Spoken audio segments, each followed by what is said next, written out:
वैसे वैसे जलवायु में बहुत सारे आमूल परिवर्तन हमको देखने को मिलेंगे, देखने में मिलेंगे और महसूस भी करेंगे। ठीक है, तो किसी भी स्थान के मौसम और जलवायु में और स्वाभाविक सी बात है कि समुद्र तट से दूरी जो है वो बहुत ज़्यादा मायने रखती है, क्योंकि जो मानसून आता है या जो आर्द्रता भरी पौने आती हैं, ठीक है, वो आर्द्रता भरी पौने कहाँ से आती हैं?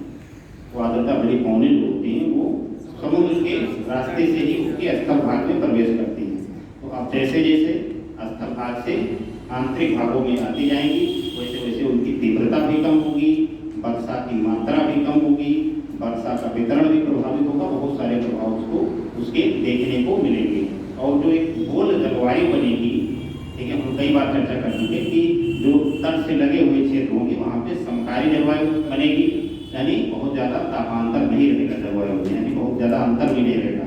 और महाद्वीप के आंतरिक भागों में, अमित जी थोड़ा इसको कम कर दीजिए, बहुत इसको आ रहा है, ठीक है, महाद्वीपों के आंतरिक भागों में अगर आप देखेंगे तो महाद्वीपों के आंतरिक भागों में महाद्वीपीय प्रकृति की जलवायु पाई जाएगी। और महाद्वीपीय प्रकृति की जलवायु की विशेषता बची, महाद्वीपीय प्रकार की जलवायु की विशेषता है कि वहाँ पे ना तो अधिक गर्मी और ना ही अधिक ठंडी, ठीक है। जैसे जलवायु तट से अंदर की तरफ हम जाते हैं तो प्रभाव डालती है, कम होता है उसका प्रभाव डाला जाता है, ठीक उसी प्रकार से सामाजिक आर्थिक विकास भी प्रभाव डालता है। जो महानगर के आसपास के क्षेत्र हैं वो ज़्यादा विकसित होते हैं, ठीक है। महानगर से जैसे जैसे दूरी बढ़ती चली जाएगी, ठीक है, वैसे वैसे उनका जो विकास है सामाजिक आर्थिक वो कम होता चला जाएगा। इसी को हम लोग विकास ध्रुव की संकल्पना कहते हैं, विकास ध्रुव, ठीक है। जैसे मान लीजिए कोई बड़ा ऐसा शहर है जैसे दिल्ली मान लीजिए, अब दिल्ली क्या है, एक विकास ध्रुव की भांति काम करता है।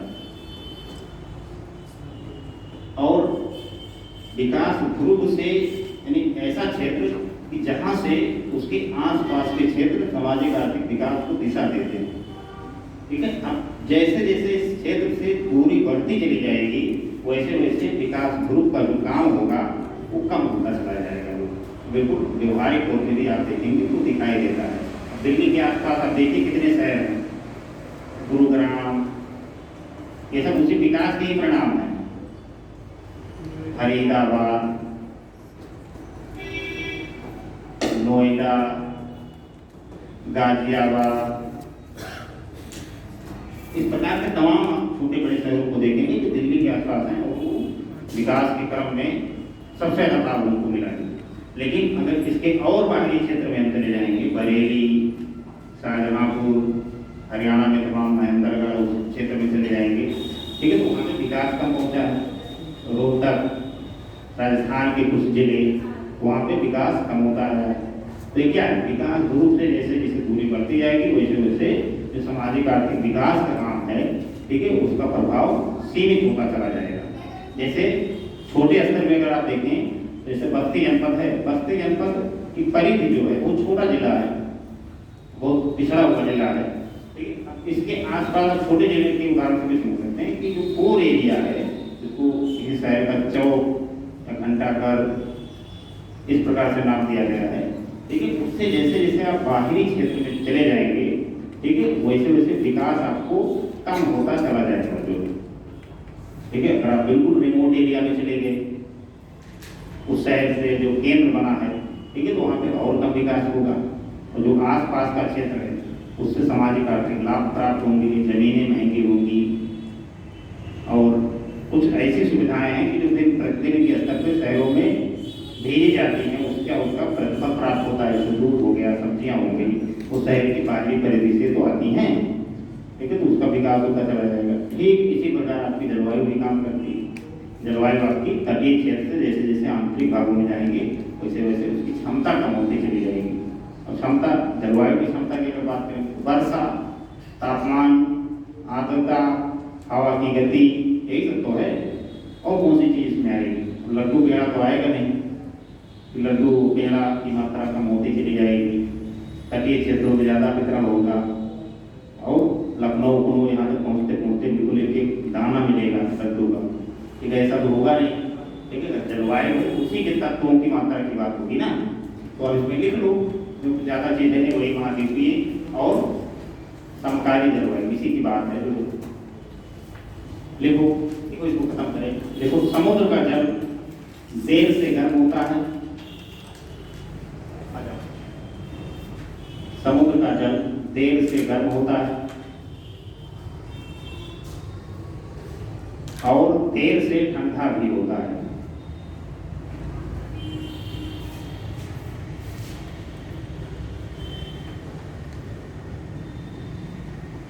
वहीं स्थल खंड, समुद्र का जल देर से गर्म होता है और देर से ठंडा भी होता है। वहीं स्थल खंड शीघ्र गर्म होते हैं और शीघ्र ठंडे होते हैं। शीघ्र गर्म होते हैं और शीघ्र ठंडे भी हो जाते हैं।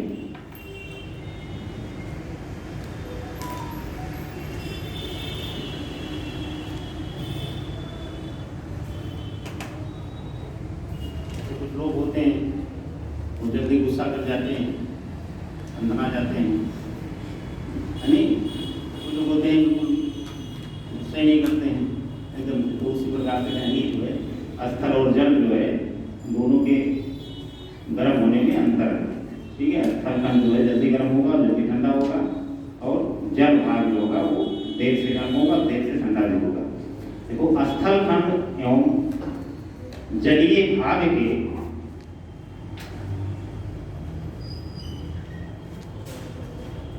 स्थल खंड एवं जलीय भाग के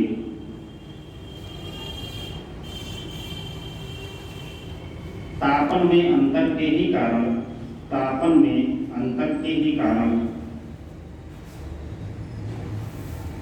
तापन में अंतर के ही कारण दिन के समय सागरीय समीर, दिन के समय सागरीय समीर तथा रात्रि के समय स्थलीय समीर प्रवाहित होते हैं।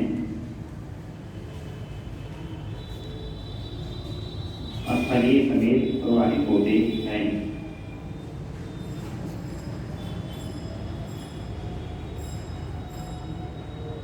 इनके प्रभावों से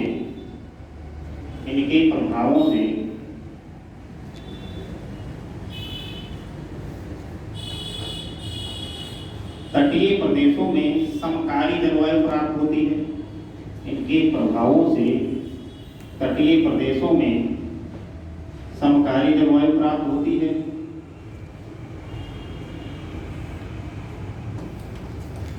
तटीय प्रदेशों में समकालीन जलवायु प्राप्त होती है।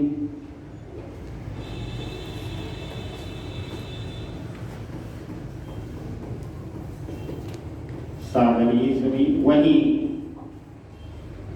महाद्वीपीय, बनाना नहीं, आप लोग लिख लीजिए तब इसको बनाना है।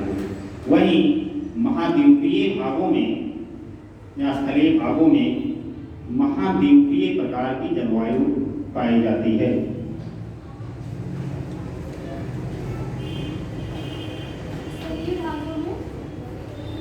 वहीं स्थलीय भागों में महाद्वीपीय प्रकार की जलवायु पाई जाती है।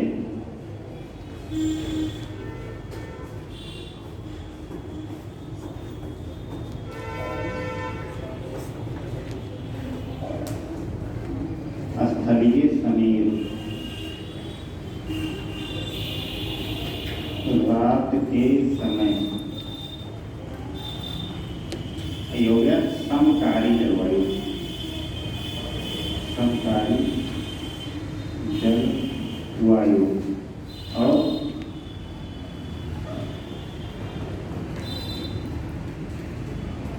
इस क्षेत्र में इसे बना लो, यहाँ पे महाद्वीपीय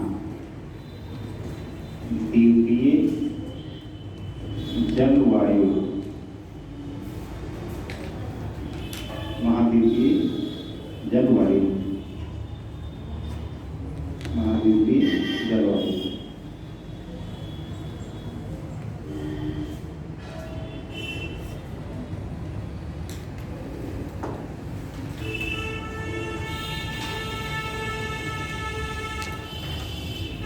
महाद्वीपीय जलवायु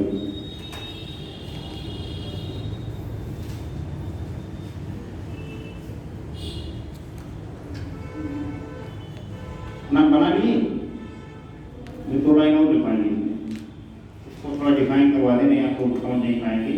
बनाने मसाले के घर पे जाए तो समझ नहीं आए, बाल बाल अपना नोचने लगे हैं। बना लीजिए उसके बाद नीचे लिख लीजिएगा, चित्र बीच में हो जाएगा, अच्छा भी लगेगा। बन गया बन गया।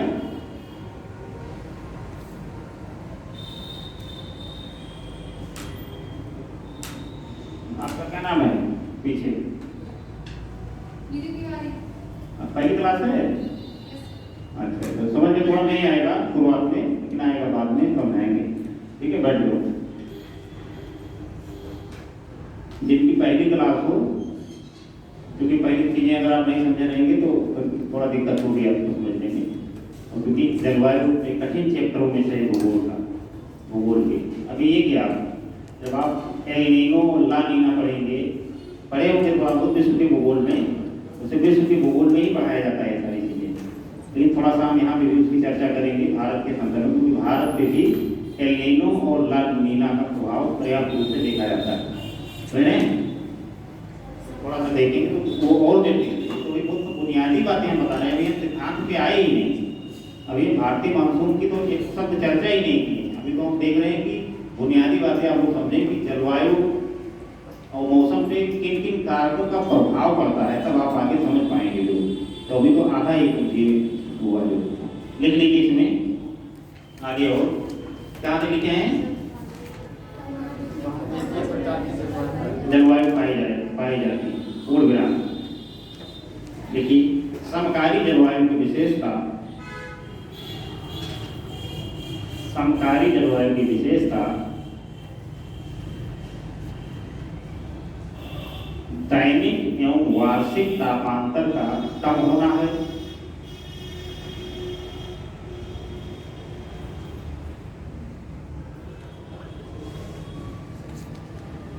दैनिक एवं वार्षिक तापांतर का कम होना है।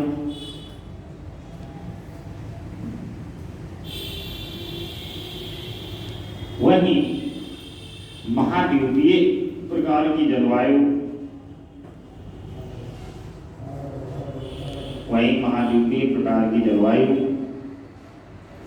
में दैनिक और वार्षिक तापांतर अधिक होता है। वही महाद्वीपीय प्रकार की जलवायु में दैनिक एवं वार्षिक तापांतर अधिक होता है। इसीलिए यहाँ पर गर्मी एवं ठंडी दोनों अधिक पड़ती है, दोनों अधिक पड़ती है, दोनों अधिक पड़ती है।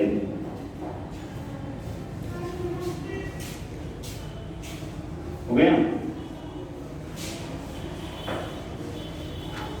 अब ये वाला आपका हुआ समाप्त। जो अन्य ऐसे महत्वपूर्ण कारक थे, अब हम कुछ वायुमंडलीय कारक भी जिम्मेदार होते हैं।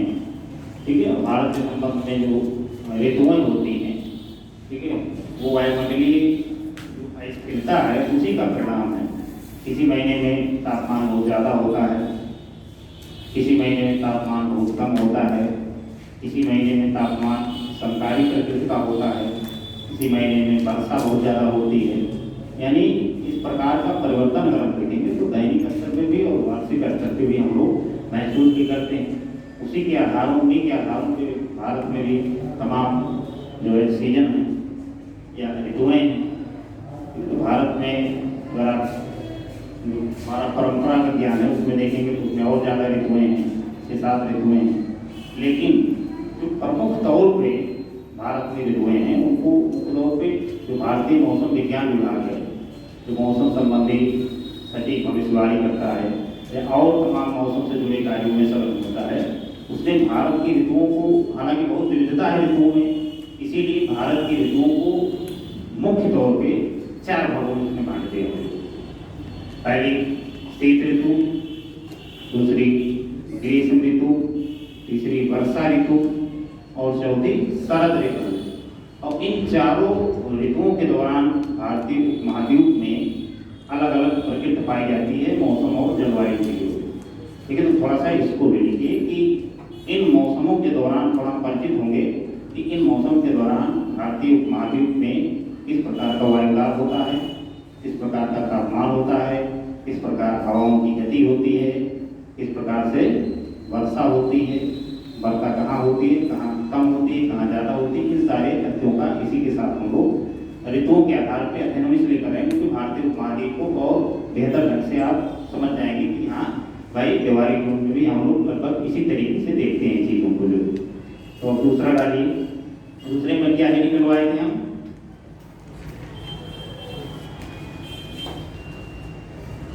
क्या हेडिंग डाले थे? वायुमंडलीय दाब एवं भूमंडलीय पवन प्रवाह। ठीक है, हेडिंग करवाए थे। तो उसमें जो है ग्रीष्म ऋतु, शीत ऋतु, शरद ऋतु, इस सब की चर्चा हमने की थी। ठीक है, तो अब थोड़ा सा इसमें लिखिए पहले भूमिका के तौर पे, उसके बाद में एक एक ऋतुओं को बांट के हम अध्ययन करेंगे। देखिए भारत में भी उन्हीं ऋतुओं के आधार पर तमाम सारे सांस्कृतिक कार्यक्रम भी होते हैं। ठीक है, उसी तरीके से भारत की कृषि पद्धतियाँ प्रचलित हैं भारत में। ठीक है, अब आप जिस समय आपके यहाँ गेहूँ की बुआई होती है तब थोड़ी भी पूरी दुनिया में उसी समय होती है। जहाँ जिस प्रकार की जलवायु वहाँ तक बोया जाता है। हो सकता है कि दुनिया के किसी क्षेत्र में इस समय धान काटा जा रहा हो, कहीं हो सकता है गेहूँ भी काटा जा रहा हो। ठीक है, तो अलग अलग जलवायु की प्रवृत्ति के आधार पर ही इन सारी चीज़ों का निर्णय किया जाता है। ठीक है, तो अब थोड़ा सा इसमें लिखने का प्रयास कीजिए। देखिए वायुमंडलीय दाब एवं भूमंडलीय पवन प्रवाह।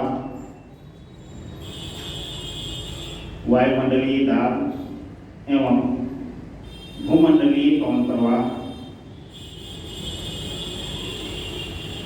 किसी भी भौगोलिक क्षेत्र में, किसी भी भौगोलिक क्षेत्र के मौसम एवं जलवायु को गहराई से प्रभावित करते हैं।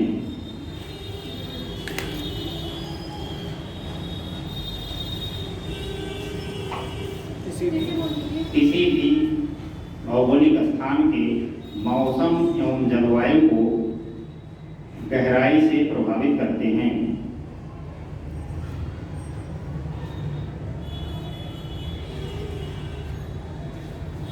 इसी संदर्भ में हम भारतीय उपमहाद्वीप का भी अध्ययन करेंगे। इसी संदर्भ में हम भारतीय उपमहाद्वीप का अध्ययन करेंगे।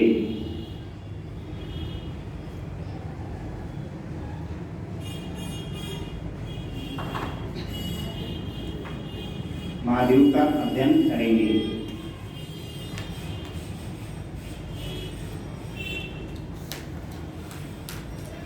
तो बताओ भारतीय उपमहाद्वीप का क्या मतलब है? जय भगवान लिखे हैं कि भारतीय उपमहाद्वीप का अध्ययन करेंगे। भारतीय महाद्वीप समझ रही ना? अरे हाँ या ना तो उत्तर दो। हाँ सर, इसका हम क्या माने? माने कि कौन से आ रहा है, माने कि नहीं आ रहा है? भारतीय उपमहाद्वीप समझ आ रहा है नहीं? क्या है भारतीय उपमहाद्वीप? अरे तुम लोग नहीं पूछ रहे हैं, हम जिससे पूछ रहे हैं तो वही बताएं। ज़्यादा ज्ञानवान ना बने, नहीं आपका नंबर दिया जाएगा। ठीक है, नहीं बताए ना? पता है कि नहीं पता? हम आए थे कि नहीं आए थे? तो सरल बहाना। हमारी क्लास में तो यही सबसे ज़्यादा बोलते हैं, सर हम कल आए नहीं थे। कोई जरूरी थी कल कोई चीज़ बताए हो तो हर क्लास में चर्चा हो जाती है भारतीय उपमहाद्वीप की। भारतीय उपमहाद्वीप का सीधा मतलब ये है कि प्राकृतिक रूप से ही भारतीय उपमहाद्वीप को अलग किया गया है। जैसे हिमालय का जो पर्वतमाला है, पर्वतश्रृंखला है, ठीक है, क्योंकि एशिया का भाग है भारत भी। ठीक है, तो हिमालय पर्वतमाला ने शेष एशिया से आपको अलग कर दिया है और नीचे से जलीय भाग है। तो पृथक हो गया कि नहीं हो गया? भारतीय उपमहाद्वीप की तक होगी कि नहीं होगी। तो उसमें जितने भी देश आते हैं, समान भौगोलिक प्रदेश में अगर कोई देश अवस्थित है, ठीक है, तो उनको अगर भौगोलिक तत्वों के आधार पर किसी चीज़ में नाम लेना होगा तो हम लोग वही नाम लेते हैं, ठीक है। तो अब यहाँ पे समान भौगोलिक परिस्थितियाँ भी हैं, तमाम प्राकृतिक कारकों ने उसको अलग भी कर दिया है, ठीक है। तो इसलिए भारत को भारतीय उपमहाद्वीप कहा जाता है, ठीक है। इसमें पाकिस्तान पूरा तो नहीं लेकिन हिस्सा उसका भी शामिल है, अफगानिस्तान को भी शामिल किया जाता है। हालांकि अफगानिस्तान भी भौतिक रूप से एशिया महाद्वीप का भाग न के बराबर हो, मध्य एशिया का भाग है, लेकिन उसको भी क्योंकि भारत से उसकी भी सीमा लगती है उसको शामिल किया जाता है। नेपाल, भूटान, बांग्लादेश, म्यांमार, इन सबको जो है भारतीय उपमहाद्वीप के अंतर्गत सम्मिलित किया जाता है। और क्योंकि हम जिस जलवायु का अध्ययन कर रहे हैं ये पूरे महाद्वीपीय स्तर की बात होती है, इसमें कोई ऐसा नहीं कि भारत में ही जलवायु शुरू होती है। पाकिस्तान में भी उसी प्रकार की जलवायु पाई जाती है जैसे भारत में मानसूनी जलवायु पाई जाती है, बांग्लादेश में भी उसी प्रकार की जलवायु पाई जाती है। अब जलवायु अगर सेम है तो उसी प्रकार की आपदाएं भी होंगी और अच्छी भी बातें होंगी। जैसे जलवायु अगर इस प्रकार से स्थिरता वाली यहाँ बाढ़ भी आ जाती है, सूखा भी होता है, अच्छी कृषि की संभावना भी होती है, वर्षा का वितरण बहुत असमान है, लेकिन तो इन सारे देशों में उसका स्पष्ट रूप से प्रभाव देखा जाता है। जहाँ ज़्यादा बारिश वहाँ धान की खेती, जहाँ मध्यम बारिश वहाँ गेहूँ की खेती, और जहाँ पे दोनों के बीच की बातें हों, न ज़्यादा बारिश न कम बारिश, वहाँ पे अन्य चीज़ों की खेती, सब्जियों की या और तमाम नकदी फसलों, गन्ना, चाय, कॉफ़ी, काजू, इन सब की खेती है। तो इस प्रकार की स्थितियाँ न केवल भारत में हैं बल्कि पूरे एशिया या भारतीय उपमहाद्वीप में है, जो पूरे भारतीय उपमहाद्वीप में है। जैसे जब भारत आज़ाद नहीं हुआ था उसके पहले जब विभाजन हुआ तो जितनी भी कपास की फैक्ट्रियाँ मिलें थी कपड़ा बनाने वाली, वो लगभग पश्चिम बंगाल के कोलकाता के आसपास के क्षेत्रों में स्थापित हुई। अब पता लगा भारत विभाजित हो गया 1947 में, पूर्वी पाकिस्तान बन गया, बांग्लादेश इसको वर्तमान में कहते हैं। तो जितनी मिलें थी अधिकांश मिलें चली गई बांग्लादेश में, और ज़्यादा क्षेत्र जो बचा कपास वाला वो रह गया भारत के पास में। अब स्थिति गड़बड़ा गई है, उसके बाद भी तमाम क्षेत्रों में इसको विस्तारित किया गया, जहाँ पे कच्चे माल उपलब्ध थे उन क्षेत्रों में पूरा इसका विकेंद्रीकरण कर दिया गया। विकेंद्रीकरण का मतलब कि सेंट्रलाइज से विपरीत स्थिति, ठीक है। उसके बाद में देखिए भारत में कई शहर जो है कपड़े के मामले में विकसित हुए, उसमें आपका कानपुर भी शामिल है, ठीक है। कानपुर, सूरत, अहमदाबाद, ये सारे शहर जो मुंबई, ये शहर भी उसके बाद विकसित किए गए। यहाँ भाई चलो ठीक है, मिलें उधर चली गई, कोई बात नहीं, हम अपना कच्चा माल उठाएंगे और इन क्षेत्रों को पहुँचाएंगे, यहाँ पे फिर कपड़ा बनाएंगे क्योंकि ये बाजार के निकट है। अब ये भौगोलिक परिस्थितियों की समानता की ही तो बात थी। जहाँ खेती हो रही वहीं आसपास फैक्ट्री लगाए, अब बाद में विभाजित हो गया तो फिर उसकी दर्द का हमको झेलनी पड़ी। अब देखिए बाढ़ जब आती है तो भारत में भी उसी तरह प्रभावित करती है, बांग्लादेश को भी उसी तरह प्रभावित करती है। अभी तो हाल फिलहाल में 1.5 महीने पहले ही बांग्लादेश में जब तख्ता पलट हुआ अभी हाल फिलहाल में 2 महीने के अंतराल में, तो बांग्लादेश सरकार ने भारत पे आरोप लगाया कि भारत ने अनावश्यक रूप से पानी छोड़ दिया है अपने एरिया से। हमारे यहाँ बाढ़ जो आई है उस बाढ़ में भारत ही बड़ी भूमिका निभाई। भारत के विदेश मंत्रालय को सफाई देनी पड़ी कि भैया हम नहीं छोड़े बोलेंगे, अपना ही चला गया वो अलग विषय है, या हो सकता है आपकी हमारी सफाई हुई उसका नहीं हुआ है, ठीक है। क्योंकि भौगोलिक रूप से एक है, भले वो धार्मिक आधार पे, भाषा के आधार पे, शासन सत्ता के आधार पे, राजनीति के स्तर पे, क्षेत्रीयता के स्तर पे भिन्न हो, लेकिन प्रकृति जो होती है, ठीक है, प्रकृति से कोई भिन्न नहीं हो सकता कि नहीं हम मानसूनी जलवायु वाले क्षेत्र में हम नहीं मानेंगे अपने आप को। तो तुम मानो या ना मानो उससे क्या मतलब, हमको साइबेरिया की ठंडी हवाएं चाहिए, हम हिमालय को नहीं मानेंगे, तो अपने घर में मान के बैठे रहो, वो तो नहीं आने वाली, क्योंकि बीच में हिमालय की श्रृंखलाएं हैं। यानी जो प्राकृतिक विभाजन होता है वो बिल्कुल अपने स्थान पे स्थिर होता है। प्राकृतिक विभाजन के बाद जो मानव ने विभाजन किया है तमाम स्तरों पे, जाति के स्तर पे, धर्म के स्तर पे, क्षेत्र के स्तर पे, भाषा के स्तर पे, राज्यों के स्तर पे। भारत में तो बहुत सारे स्तरों पे विभाजन है जो, देखिए ये सब कोई बहुत ज़्यादा मायने नहीं रखते हैं। हालांकि सबसे ज़्यादा माना इसी को जाता है, लेकिन ये बहुत ज़्यादा मायने नहीं रखते। लेकिन जो प्राकृतिक विभाजन है वो नहीं तोड़ा जा सकता, भले आप इतनी बाउंड्री बना दीजिए, प्राकृतिक रूप से नहीं तोड़ा जा सकता। अगर वर्षा होगी तो उस क्षेत्र में भी उसी प्रकृति की होगी जिस प्रकृति की आपके यहाँ हो रही मानसून की, और अगर नहीं होगी, सूखा पड़ेगा तो सूखा भी आपके यहाँ भी वैसे पड़ेगा नहीं। तो इसलिए पूरे इस क्षेत्र को हम लोग भारतीय उपमहाद्वीप एक इस रूप में कहते हैं, प्राकृतिक विभाजन के कारण कहते हैं, और राजनीतिक विभाजन के रूप में हम लोग कहते हैं अखंड भारत। तो कोई लोग कहते हैं अखंड भारत बनाएंगे, तो अखंड भारत का मतलब क्या है? अखंड भारत का मतलब हो गया कि पूर्व में जो भारत के भाग रहे हैं या उसका कुछ हिस्सा भारत में शामिल रहा है। भारत में तो अगर 2000 साल का इतिहास उठा के देखेंगे तो अशोक से लेके और अकबर जैसे प्रतापी राजा हुए और उन सबका शासन ईरान तक था।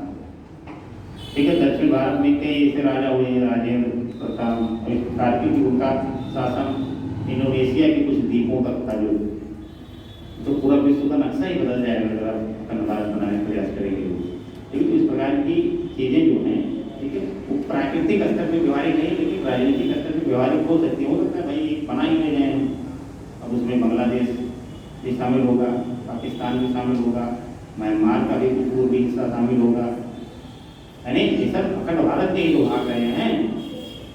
तो अब इन सबको हमने किस आधार पर मिला नहीं पाएंगे, राजनीतिक आधार पर मिलाएंगे, लेकिन प्रकृति आधार पे हम जो है उसको विभाजित नहीं कर सकते। इसलिए प्रश्न पूछा जाता है कि भारत में पर्याप्त विविधता होने के बावजूद भी प्राकृतिक रूप से एकता प्रतीत होती है, यानी भारत में व्यापक रूप से अन्य क्षेत्रों में विविधता को दिखाई देती है, लेकिन प्रकृति ने हमको एक सूत्र में बांध दिया है, और जो प्रकृति ने बांध दिया है वो हम नहीं बदल पाएंगे।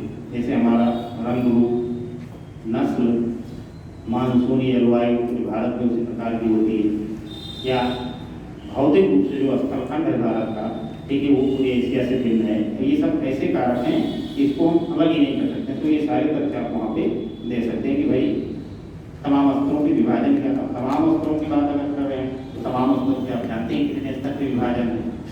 सबसे ज़्यादा तो भाषा के स्तर में विभाजन देखने को मिलता है भारत में, जो गुजराती हैं, मराठी हैं, ये भोजपुरी वाले क्षेत्र के हैं, ये हिंदी भाषी क्षेत्र के हैं, अंग्रेजी भाषी क्षेत्र के हैं, ये दक्षिण भारतीय हैं, उत्तर भारतीय हैं, ये पूर्वी भारत के हैं। और पूर्वी भारत के लोग देखिए चीन से मिलते जुलते हैं, उनका जो कद काटी होता है जलवायु के कारण ऐसा हुआ है। ठीक है, छोटा कद होता है, आँखें थोड़ा छोटी होती है। पर्वतीय क्षेत्र के लोगों की सबसे बड़ी विशेषता ये आँखें बहुत छोटी होंगी। मैदानी क्षेत्र के लोगों की आँखें बड़ी होंगी। ठीक है, अगर मरुस्थलीय क्षेत्र के लोगों की आँखें देंगे तो उनकी आँखों में भौएं ज़्यादा होंगी, क्योंकि उनको धूल से बचना रहता है ना। तो इसलिए प्रकृति ने भी उसी प्रकार का डिजाइन आपका बनाया है। आप भले कितना जो है अपने आप को जो है मेकअप के द्वारा या तमाम संसाधनों के द्वारा बदलने का प्रयास करें, लेकिन उसमें कोई बदलाव ज़्यादा ला नहीं पाएंगे, क्योंकि प्रकृति ने आपको जिस तरह बनाया है उसी तरह आप रह पाएंगे। और उससे अगर नहीं आपने ज़्यादा संघर्ष करने का प्रयास किया तो फिर निपट जाएंगे। निपट जाने का मतलब मर जाएंगे। चलिए फिलहाल हम लोग आगे बढ़े।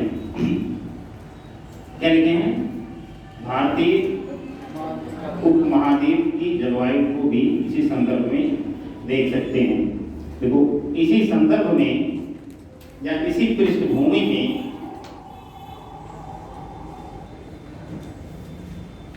भारतीय मौसम विभाग द्वारा, इसी संदर्भ में भारतीय मौसम विभाग के द्वारा भारत की जलवायु को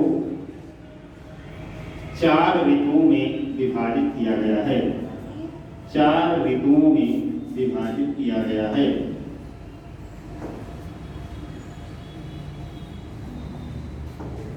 पहला, चारों नाम पहले लिखो। शीत ऋतु, दूसरा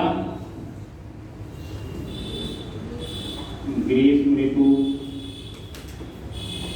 और तीसरा वर्षा ऋतु,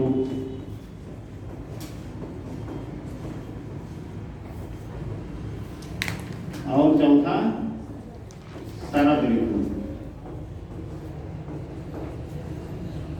ठीक है, अब ये चारों जो ऋतुएं हैं इसमें वायुमंडलीय दशाएं चारों ऋतुओं में अलग अलग होती हैं, भारतीय उपमहाद्वीप में।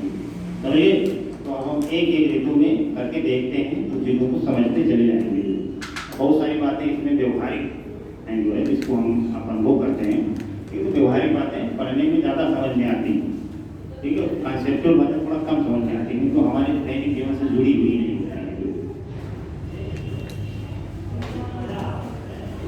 चलिए पहला है निकालिए, भारतीय मौसम विज्ञान, एडी नहीं डालना है, भारतीय मौसम विज्ञान विभाग जो है कहाँ है, इसके बारे में तथ्यात्मक जानकारी इसको सर्च करके देख लीजिएगा।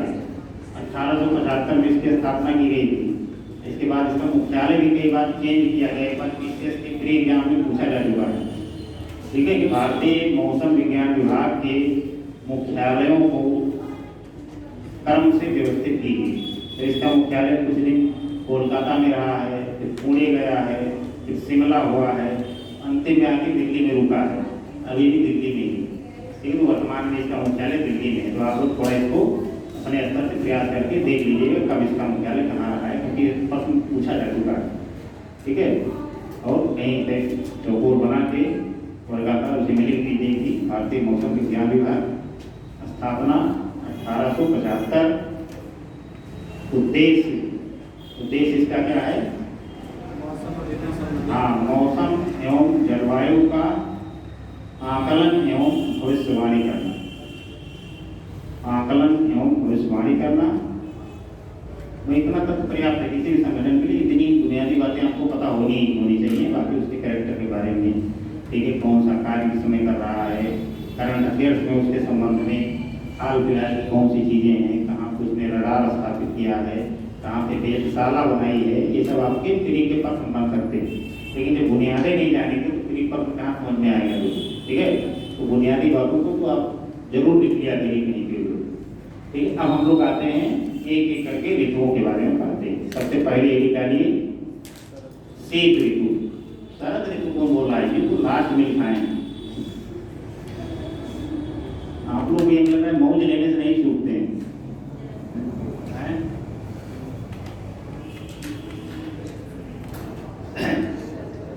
कह रहे हैं शीत ऋतु।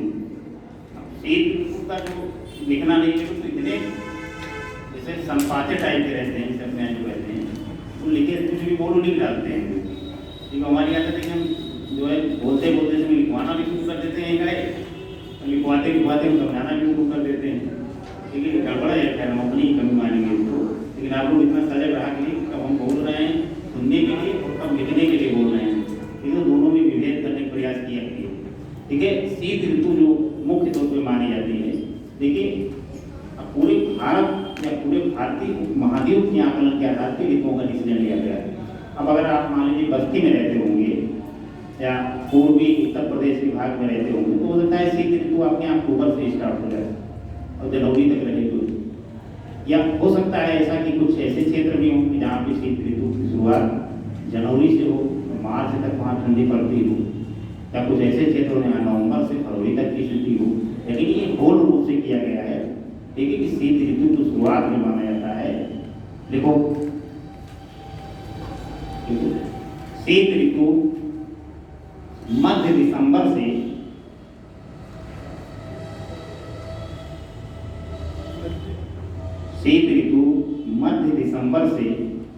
फरवरी तक के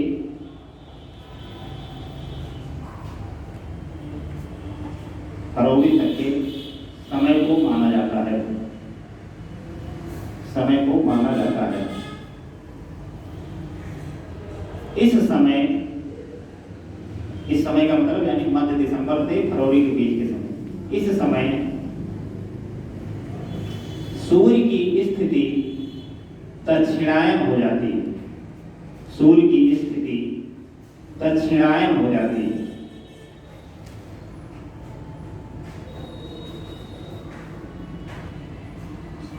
अतः उत्तरी गोलार्ध में स्थित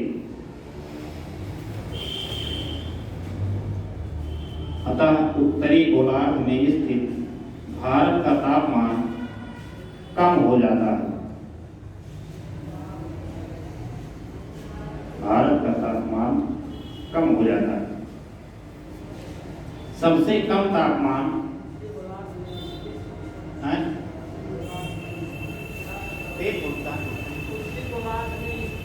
उत्तरी गोलार्ध में स्थित है। स्थित तापमान कम हो जाता है, क्योंकि भारत उत्तरी गोलार्ध में स्थित है, इसलिए यहाँ तापमान कम हो जाता है। इस तरह से बोले, वाक्य बोले। आगे लिखो, सबसे कम तापमान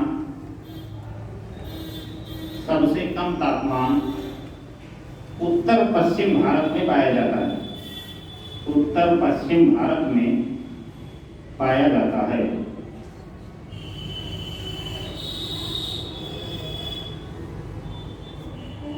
उत्तर पश्चिम भारत में पाया जाता है। अब यहाँ पे दो तीन शब्द आए हैं, उन शब्दों को थोड़ा समझना पड़ेगा। एक तो है उत्तरायण और दक्षिणायन। कितने लोग ऐसे हैं कि जो उत्तरायण और दक्षिणायन समझ रहे हैं? 1 2 3 4 5। चलो बताओ भैया, थोड़ा बोलो, इसको सुनो, बता रहे हैं। उत्तरायण में दिन बड़ा होता है और रात छोटी होती है। दक्षिणायन में दिन छोटा होता है और रात ठीक है। और थोड़ा डिस्क्राइब करो, उत्तरायण का क्या मतलब यहाँ होगा या दक्षिणायन का मतलब क्या होगा? बैठ जाओ, आप बताओ भैया। हाँ, थोड़ा थोड़ा एक एक वाक्य सब बताओ, घबराने की जरूरत नहीं, आसानी से आराम से बिल्कुल बिना तनाव के आप बोलिए। किसी को कुछ ना बेइज्जती फील होगी, ना मैं कुछ कहने वाला किसी को, मैं केवल धमकी देता हूँ बस, तो इसके आगे कुछ नहीं कहता हूँ। आराम से बोलिए, जो शब्द आ रहे हैं वो बोलिए, बोलना बहुत जरूरी है।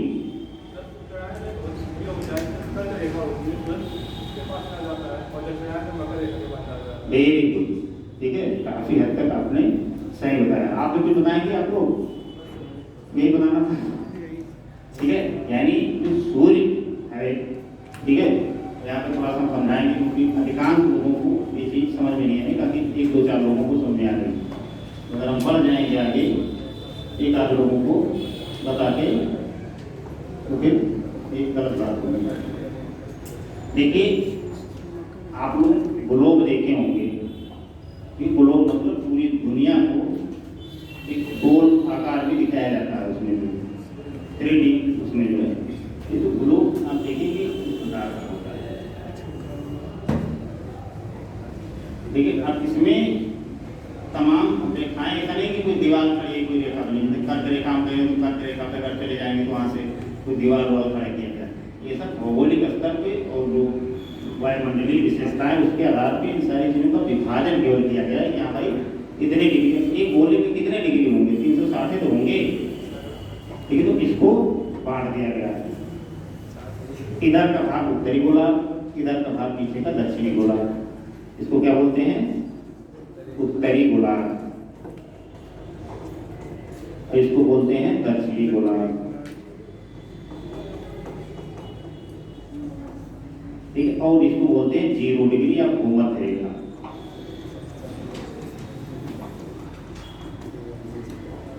और इसी के ऊपर एक रेखा होती है, इसको हम लोग बोलते हैं कर्क रेखा। और इसके नीचे एक रेखा होती है दक्षिणी गोलार्ध में, जिसको हम लोग बोलते हैं मकर रेखा। ये 23 डिग्री के आसपास होती है, 23.5 डिग्री, यानी 23.5 डिग्री उत्तर के अक्षांश को हम लोग कर्क रेखा और दक्षिण के अक्षांश को मकर रेखा। तो ये एक तरह से पूरी पृथ्वी, ठीक है, इसमें भारत भी है। अब अगर सूर्य जो है, सूर्य की परिक्रमा अगर हमारी पृथ्वी कर रही है, ठीक है, मान लो सूर्य इधर पे बड़ा होना चाहिए, लेकिन हमारे छोटे बना समझा रहे हैं, मान लो सन है, यदि इसको छोटा है तो करें, लेकिन हम इतना बड़ा बना नहीं पाएंगे। और क्या होता है कि सूर्य के चारों तरफ हमारी पृथ्वी जो है क्या करती है? नाचती नहीं है, घूमती, ठीक है, उसके चारों तरफ परिक्रमण करती है। भौगोलिक शब्दावली में कहेंगे ठीक है, आज भी नहीं परिक्रमा, ठीक है। तो इसको भौगोलिक शब्दावली में कहेंगे। तो क्या होता है कि जो पृथ्वी होती है वो सूर्य के चारों तरफ घूमती है। अब अगर चारों तरफ घूमेगी भैया तो इसके किसी खास क्षेत्र में ज्यादा सूर्यास्त प्राप्त होगा और किसी क्षेत्र में कम सूर्यास्त प्राप्त होगा। अब क्या होता है, शीत ऋतु के दौरान क्या होता है कि सूर्य की स्थिति मैंने लिखा है कि सूर्य दक्षिणायन हो जाता है।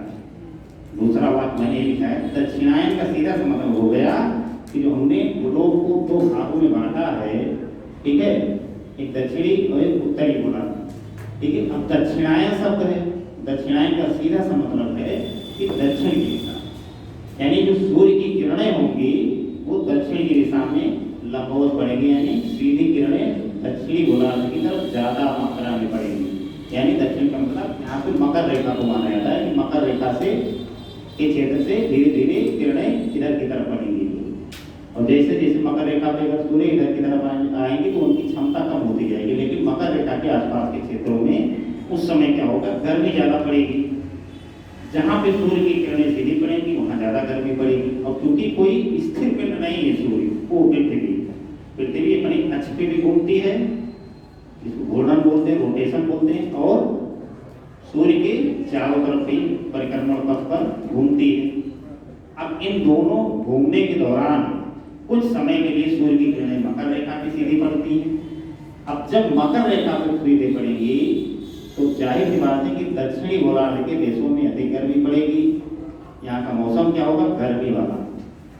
और उत्तरी गोलार्ध के देशों में इसके ठीक विपरीत मौसम होगा, यहाँ पे ठंडी ज्यादा पड़ेगी, नहीं पड़ेगी।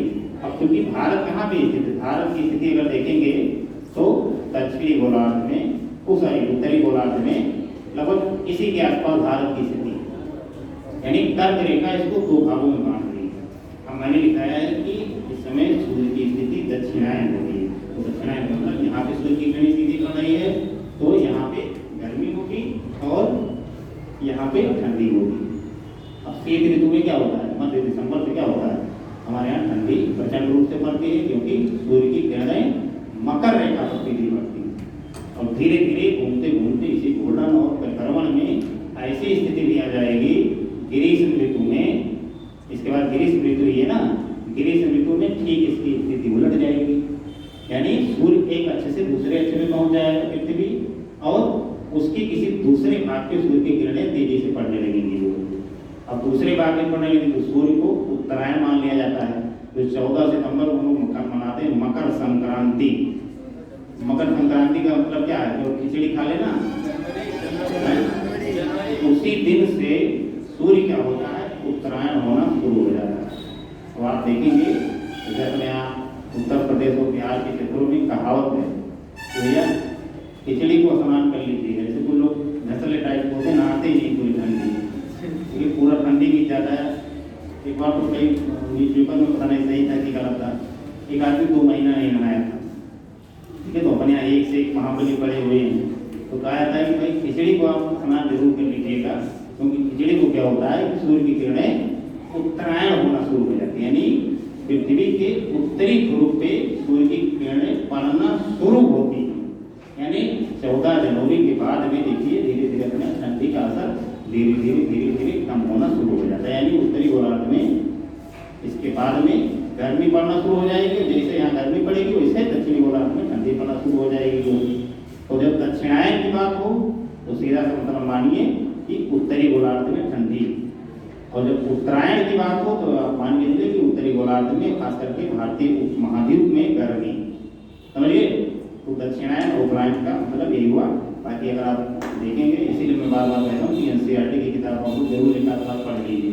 वो सब किताबों में बहुत बढ़िया से पूरा समझा दिया गया है कि भैया किस महीने में कहाँ पहुँचती है, किस महीने में जो है कहाँ पहुँचती, पूरा जो है सटीक ढंग से पूरा जो है समझा देगा। उसको अगर आप देखेंगे तो आप समझ जाएंगे, अगर नहीं देखेंगे तो कहेंगे तो हम एक दिन इसको थोड़ा बढ़िया तौर समझा देंगे, रोटेशन को और परिक्रमण को दोनों को एक साथ में रख के, ठीक है। और पूरा तिथि बार बता देंगे कि भैया 3-3 महीने के क्रम में बांट लेंगे, ठीक। 3 महीने में यानी एक साल में इसको एक चक्कर लगाना, ठीक है। 3 महीने में अगर यहाँ से चलेगी तो यहाँ पहुँचेगी, तो यहाँ कौन सी तिथि होगी, अगले 3 महीने में यहाँ से यहाँ पहुँचेगी, अगले 3 महीने में यहाँ से यहाँ पहुँचेगी। ये सूर्य है, सूर्य की तो चारों तरफ चक्कर लगा रही है। अब यहाँ तो है ही है, लेकिन 3 महीने के अंतराल पे यहाँ पे है, तो यहाँ कौन सी तारीख पड़ेगी, यहाँ कौन सी तारीख पड़ेगी। इसी से जो बड़ा दिन और छोटा दिन वाला कॉन्सेप्ट है, इसी से जुड़ा हुआ है। जब सूर्य से हम लोग बहुत पास होंगे, हमारे यहाँ गर्मी ज़्यादा पड़ेगी, जब सूर्य से थोड़ा सा दूरी पे होंगे तो ठंडी भी पड़ेगी। ठीक है, इसी के आधार पर ऋतुओं का डिसीजन लिया गया है। तो इसको आप लोग एक काम कीजिएगा, जाइए घर पे, चाहे इंटरनेट के माध्यम से, चाहे किताबों के माध्यम से, एक बार आप पढ़ने का प्रयास कीजिए कि उत्तरायण और दक्षिणायन क्या है। नहीं समझ में आएगा तो आप फिर उनसे पूछेगा, बता देंगे, लेकिन अब इससे ज़्यादा नहीं रुकेंगे। ठीक है, तो उत्तरायण और दक्षिणायन इसी संदर्भ में आपको इसको समझने का प्रयास कीजिएगा। आगे देखिए क्या लिखे हैं, दक्षिणायन में होता अर्थात उत्तरी गोलार्ध में स्थित भारत का तापमान कम हो जाता है, लिखे हैं, तथा सबसे कम तापमान उत्तर पश्चिम भाग में पाया जाता है। आगे लिखिए, उत्तर पश्चिम भारत में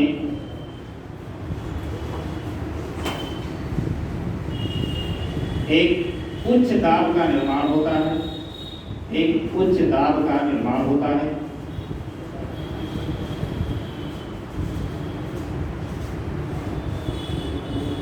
उच्च दाब का निर्माण होता है।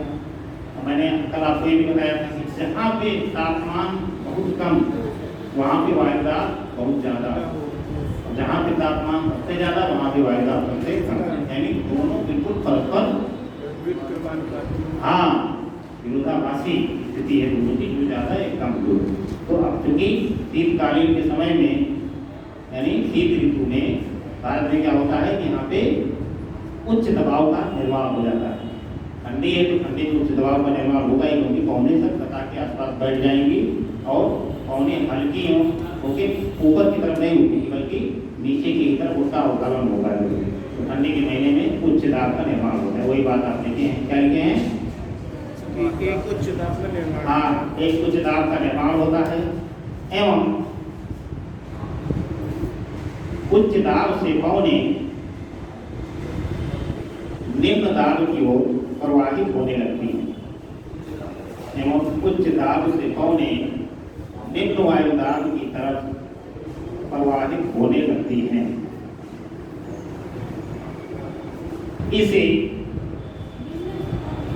इसे शीतकालीन मानसून ऑब्लिक उत्तर पूर्वी मानसून ऑब्लिक लौटता हुआ मानसून, शीतकालीन मानसून ऑब्लिक लौटता हुआ मानसून ऑब्लिक उत्तर पूर्वी मानसून के नामों से जाना जाता है। इससे तमिलनाडु के तटीय क्षेत्रों में वर्षा होती है। इससे तमिलनाडु के तटीय क्षेत्रों में वर्षा होती है। जो आपने लिखा था कोरोमंडल तक सूखा रह जाता है, शुष्क रह जाता है, तो इस समय लौटते हुए मानसून से वहाँ पर वर्षा होती है। अब आपसे प्री वगैरह के एग्जाम में इस प्रकार के प्रश्न पूछे जाएंगे कि भारत के किस भाग में लौटते हुए या उत्तर पूर्वी मानसून के कारण वर्षा होती है। तो आपको क्या लगाना है, कोरोमंडल तट, या राज्य के स्तर में पूछेगा तो तमिलनाडु। ठीक है, क्या तमिलनाडु या कोरोमंडल के तट पर वर्षा होती है। आगे देखो, इसमें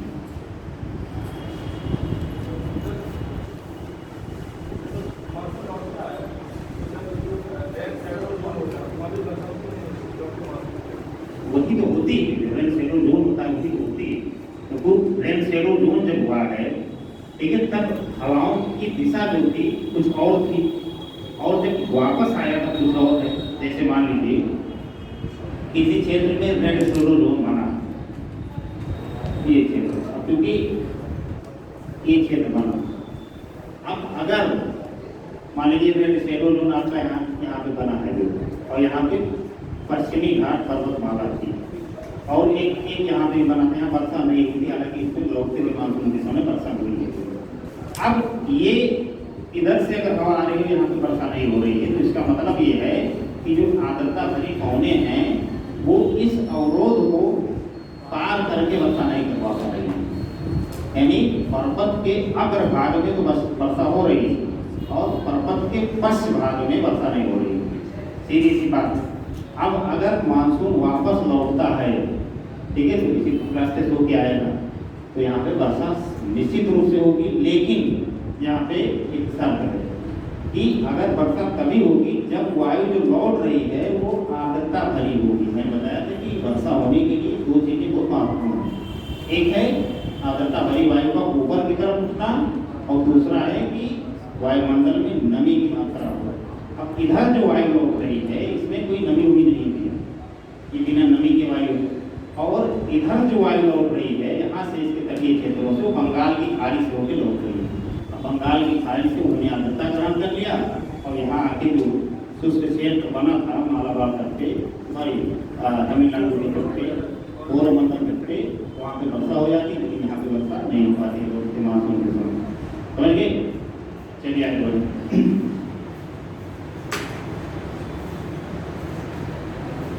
दो चीजें होंगी इसमें, एक चीज देखिए, इस ऋतु के समय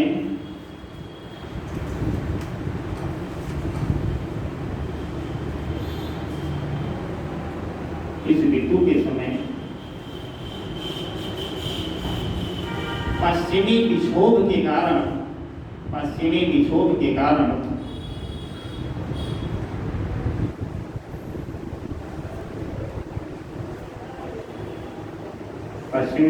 कारण इस ऋतु में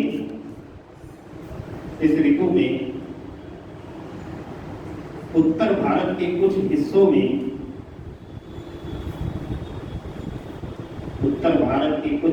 में जैसे जम्मू कश्मीर, हिमाचल प्रदेश,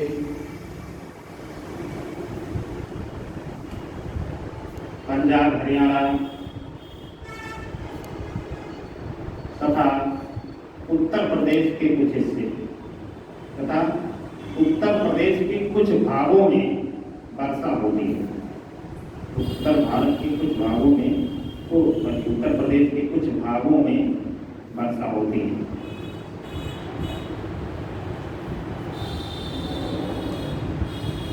हालांकि जम्मू कश्मीर और हिमाचल के क्षेत्रों में न्यूनतम तापमान होने के कारण बर्फबारी भी होती है। हिमाचल प्रदेश और जम्मू कश्मीर के कुछ क्षेत्रों में न्यूनतम तापमान होने के कारण बर्फबारी भी होती है या हिमपात भी होता है।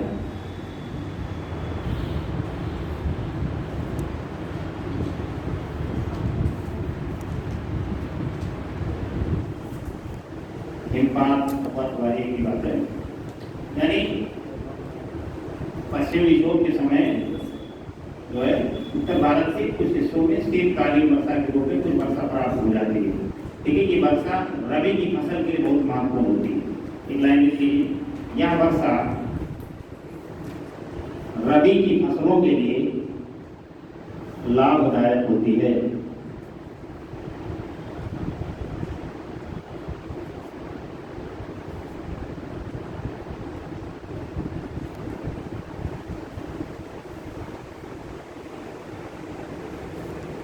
सोनल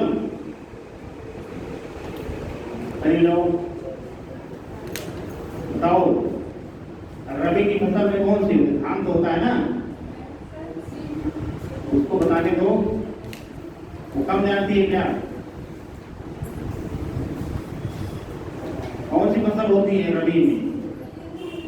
नींबू, गेहूं? गेहूं नहीं होता। और आप बताओ। अरे भगवान, ठहर जाओ, दूसरे की बता रहे तुम बताओ। नहीं, तुम मत बताओ, तुमसे मैं गुस्सा हूँ, तुम मत बताओ। चलो वेरी गुड, सही बता रही है, सही थी आप भी सही थी, लेकिन आपने एक पता बताया। तो रबी की फसलों में ये सारी फसलें शामिल होती हैं, क्योंकि शीतकाल में ये वर्षा होती है, तो इसलिए बहुत लाभदायक होता है। उत्तर भारत में इन फसलों की खेती भी ठीक ठाक पैमाने पर की जाती है। बैठ जाओ, ठीक है। तो रबी की फसलों के लिए लाभदायक, लिख लो एक लाइन में, या वर्षा रबी की फसलों के लिए संजीवनी का कार्य करती है। हाँ, जो है आकर्षक शब्द लिखो, या वर्षा रबी की फसलों के लिए संजीवनी का कार्य करती है। संजीवनी समझ रहे ना? हाँ, और कुछ समझने के लिए तो जरूर समझ रहे होंगे आप लोग, ठीक है। अब ये हो गई शीत ऋतु की स्थिति। शीत ऋतु में वायुमंडलीय दशाएं आपको समझ में आ गई कि उत्तर भारत के अधिकांश क्षेत्रों में ठंडी पड़ती है। ठंडी पड़ने के कारण उच्च वायुदाब का निर्माण होता है। उच्च वायुदाब से कोने निम्न वायुदाब की तरफ बढ़ती है, जिससे उसको लौटता हुआ मानसून कहते हैं। इसी समय कुछ जो है पश्चिमी विक्षोभ के कारण उत्तर भारत के कुछ हिस्सों में वर्षा हो जाती है। यानी इस प्रकार की वायुमंडलीय दशाएं इस महीने में आपको देखने को मिलती हैं। और मौसम का भी लगभग ठंडा रहता है, पूरी तरीके से टेम्परेचर गिरा हुआ रहता है। अब ये टेम्परेचर ऐसा नहीं कि जितना मैंने लगे इसी के अनुसार कुछ क्षेत्रों में ज़्यादा गिरा, जैसे वहाँ की ऊंचाई पे भी निर्भर करता है। अभी तक हम लोग वही पढ़े हैं, वही अगर ना पहुँच पाएंगे, जो क्षेत्र समुद्र से बहुत अधिक ऊंचाई पे है वहाँ बहुत कम तापमान रहेगा, और जो स्थल सामान्य ऊंचाई पे या औसत ऊंचाई पे है वहाँ पे चीज़ें लागू होंगी कि वहाँ पे तापमान इस समय कम होने वाली है, ठीक है। दूसरी ऋतु डाली ग्रीष्म ऋतु। ग्रीष्म ऋतु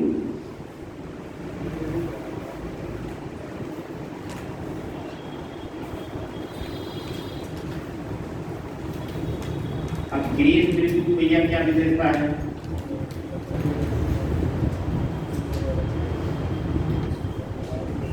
आपस में बतियाने लगे, कौन बताएगा? एक दो विशेषता बताइए अगर आपको बता रहे हैं। क्या पता है? इतना गुस्सा क्यों बैठी? हाँ बताओ बताओ बताओ, हाँ बताओ। एक मिनट, हाँ ठीक है, चलो एक बात आपको बताइए।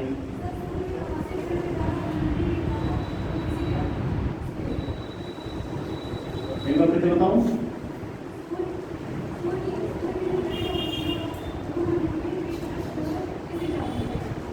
इधर जाती हूँ तो बैठ जाओ, बोले बदल दूंगी। तो बताओ ग्रीष्म ऋतु की विशेषता है। चलो छोड़ो, और किसी पूछे, तुम लोग बताओ, तुम बताओगे।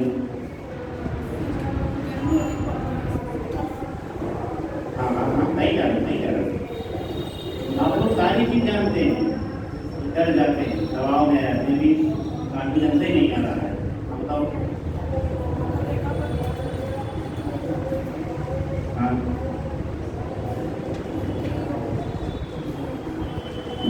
चलो ठीक, कुछ चीज़ें समझ रहे हैं आप लोग, क्योंकि कॉन्फिडेंस बनाए रखिए। झूठ भी बोलिए तो कॉन्फिडेंस से बोलिए तो सही की तरह लगेगा। अगर मरे मरे की तरह बोलेंगे, अगर सही भी बोलेंगे तो आदमी कहेगा लग रहा है झूठ बोल रहा है, ठीक है। लेकिन कॉन्फिडेंस से बोलिए। अभी हम लग रहा है कुछ लोग को कॉन्फिडेंस में ऐसा दिखाई पड़ रहा है कि उनसे बुला के पूछिए नाम बताओ अपना, वो पड़ोसी नाम बता देंगे, ठीक है। या तो पता पूछोगे तो नाम बता देंगे, नाम पूछोगे तो पता बताना शुरू कर देंगे। ये तो कॉन्फिडेंस आप लोग ठीक ठाक रखिए, ठीक है। अगर झूठ भी चीज़ें बता रहे हैं, अरे पूरी तरीके से गलत चीज़ें बता रहे हैं, आप उनके ये कह देते कि सर ग्रीष्म ऋतु में उत्तर भारत के क्षेत्रों में बहुत ज़्यादा ठंडी पड़ती है। यानी हम भी एक मिनट के लिए सोचते हैं कि यार अभी तो गलत नहीं पढ़ाया आज तक, सब बात होती कुछ। अब पहले मैंने मेरे बता रहे हो तो सही चीज़ बताओगे तब भी हमको संदेह हो जाएगा कि यार लग रहा है झूठ बोल रहा है, ठीक है। चलिए फिलहाल इसमें लिखिए, देखिए ग्रीष्म ऋतु मार्च से मध्य जून तक रहती है। मार्च से मध्य जून तक रहती है।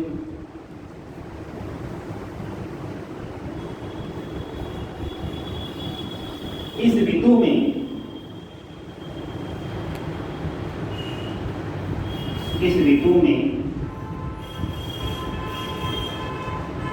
उत्तर एवं उत्तर पश्चिमी भारत में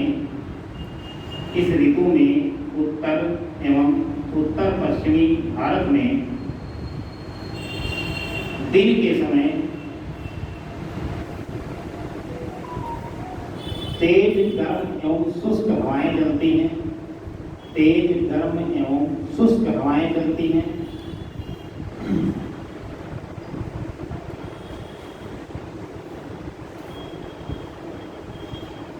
जिसे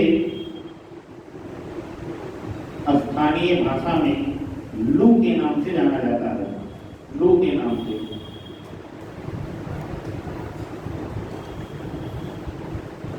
जिसे स्थानीय भाषा में लू के नाम से जाना जाता है।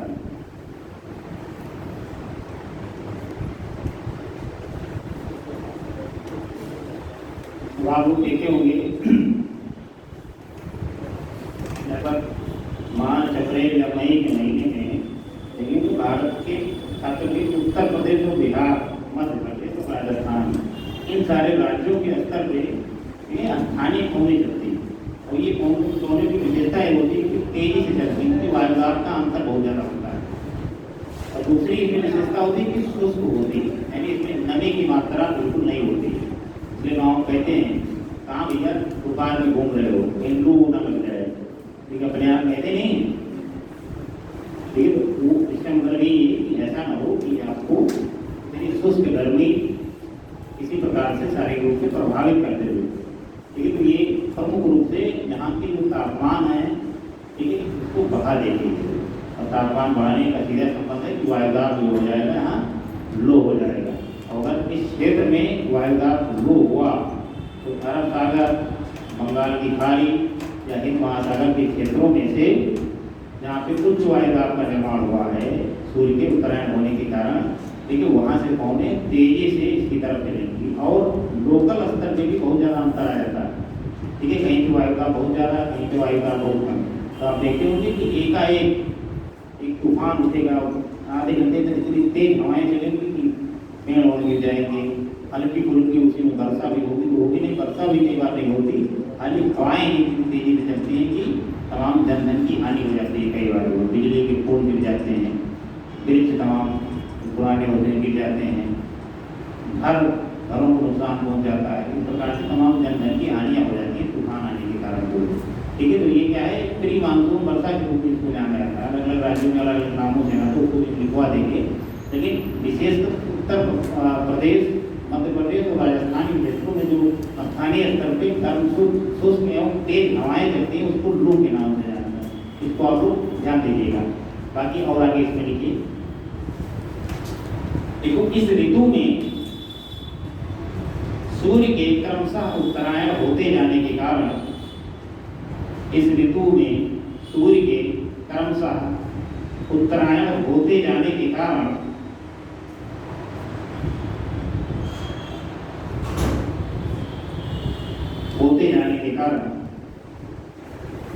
अंतः उष्णकटिबंधीय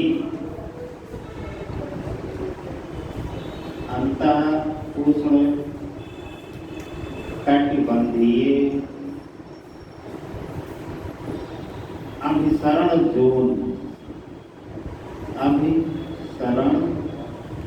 जोन, इसको जरूर बहुत ध्यान से दीजिए, बहुत महत्वपूर्ण टॉपिक है।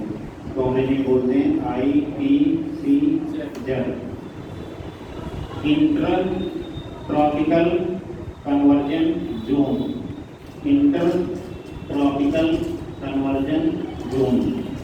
IPCZ, इसको बताते हैं क्या है, घबराने की जरूरत नहीं है।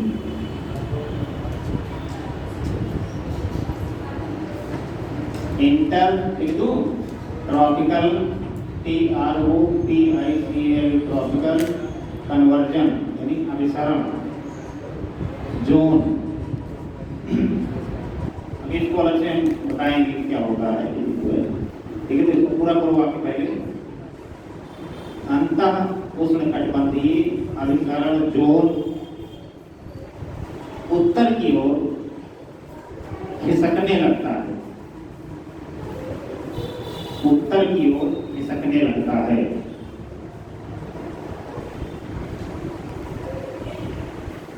तथा जुलाई तक यह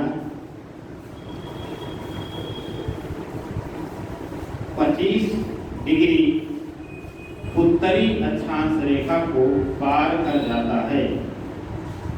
जुलाई तक यह 25 डिग्री उत्तरी अक्षांश रेखा को पार कर जाता है।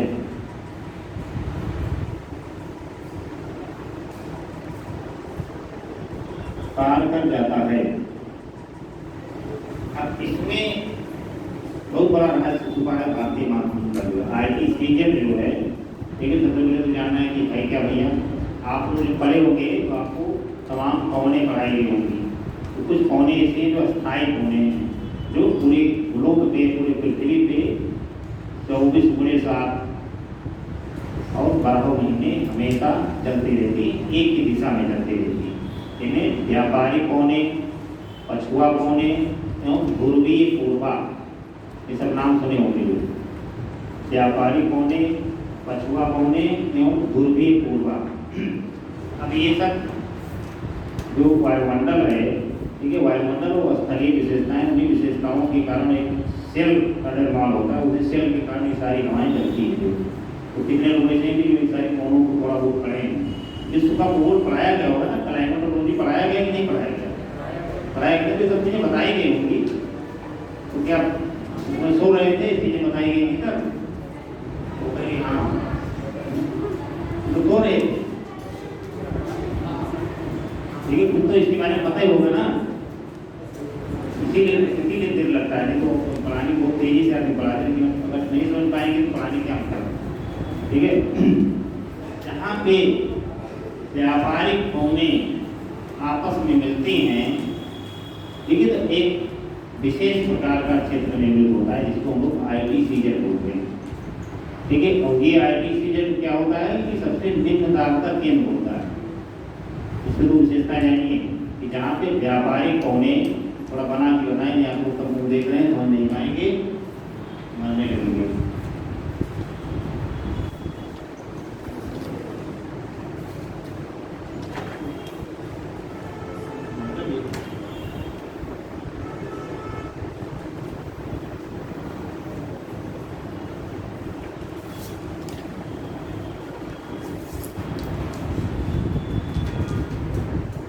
ये ऐसा क्षेत्र है कि विषुवत रेखा के 10 डिग्री ऊपर और 10 डिग्री नीचे का क्षेत्र या 5 डिग्री हमारी तो आसपास का क्षेत्र है, ठीक है।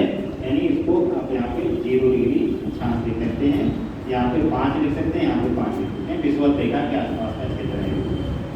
अब यहाँ क्या होता है भैया, यहाँ पे सूर्य की किरणें ज़्यादा टाइम तक सीधे पड़ती हैं और विषुवत रेखा पे इसीलिए ज़्यादा तापमान जहाँ पे भी प्राप्त होगा, पूरे ग्लोब पे जहाँ पे भी ज़्यादा समय तक और किरणें सीधे पड़ेगी, ठीक है, उस क्षेत्र में ज़्यादा तापमान होगा। और जहाँ पे भी ज़्यादा तापमान होगा, विशेष तौर पर इसको आपको जरूर मैं जोर दे के कह रहा हूँ, जहाँ पे भी ज़्यादा तापमान होगा वहाँ पे निम्न वायुदाब का निर्माण होगा। किस प्रकार की वायुदाब का निर्माण होगा? निम्न वायुदाब का निर्माण होगा। और निम्न वायुदाब का निर्माण यहाँ पे होता है या LP या लो प्रेशर, निम्न दाब की बोल देते हैं, स्थान छोटा है। और यहाँ की हवाएं जो होती हैं गर्म होके और हल्की होके ये ऊपर की तरफ उठ जाती हैं। मान लो ये सतह है तो ये ऊपर की तरफ उठ जाएंगी और ये गिरेंगी कहाँ? लगभग 23 डिग्री से लेके 35 डिग्री अक्षांश के बीच में, उत्तरी क्षेत्र में भी और दक्षिणी क्षेत्र में भी और उत्तरी क्षेत्र में, दोनों तरफ के अवतलित होती है। कुछ ऊंचाई पे जाती फिर इधर की तरफ और इधर की तरफ, दोनों तरफ ये अवतलित हो जाती है। तो यहाँ की जो हवाएं उठती हैं गर्मी के कारण, अधिक तापमान के कारण, ऊपर उठ के कुछ हवाएं 23 डिग्री से 35 डिग्री के बीच में, 23 से 35 के बीच में, और उत्तर की तरफ भी 23 से 35 के बीच में, 23 से 35 इसके बीच में जाके उतरती हैं। जहाँ पे हवाएं ऊपर से नीचे की तरफ उतर रही हैं, ठीक है, यहाँ से उठ के हवाएं यहाँ की तरफ उतर रही हैं और यहाँ की तरफ उतर रही हैं। तो मंडल में कुछ ऊंचाई पे जाके एक इधर की तरफ और इधर की तरफ उतरने लगती है, क्योंकि हवा ही तो है।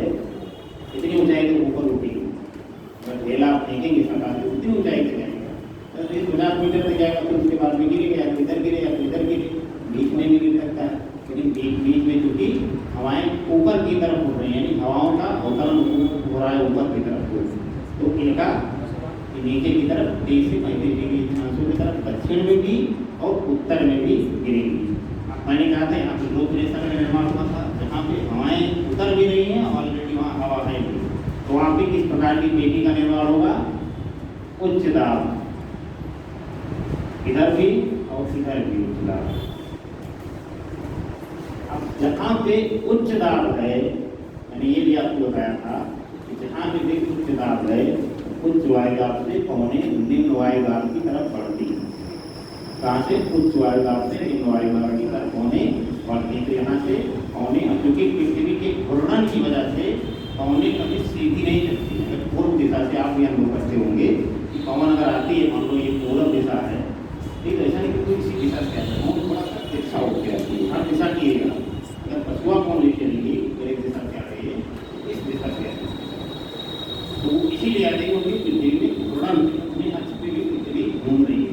जिस चीज को आप घुमा देंगे तो ऐसा नहीं कि सीधा रहेगा, थोड़ा सा तिरछा हो जाएगा, तो यहाँ पे इनमें थोड़ा सा झुकाव दिया जाता है।